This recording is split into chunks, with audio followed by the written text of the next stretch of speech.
हलचल TV network और आप देख रहे हैं हलचल टीवी न्यूज।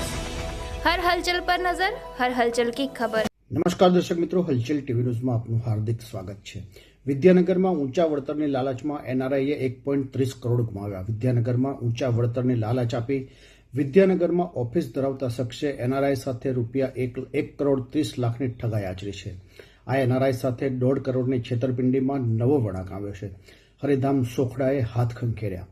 વિદ્યાનગરના એનઆરઆઈ સાથે 1.5 કરોડ ઉપરાંતની છેતરપિંડી આચરનાર મિલન પટેલ હરિધામ સોખડા સાથે સંકળાયેલા હોવાનું ઉજાગર થતાં જ હરિધામ સોખડા દ્વારા હાથ ખંખેરવામાં આવ્યા હોય તેમ 4 વર્ષ પૂર્વે મિલન પટેલ સંસ્થા સાથે છેડો ફાડી નાખ્યો હોય।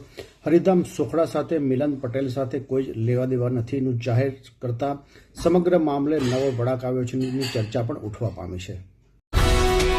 ये है हलचल टीवी नेटवर्क और आप देख रहे हैं हलचल टीवी न्यूज। हर हलचल पर नजर, हर हलचल की खबर।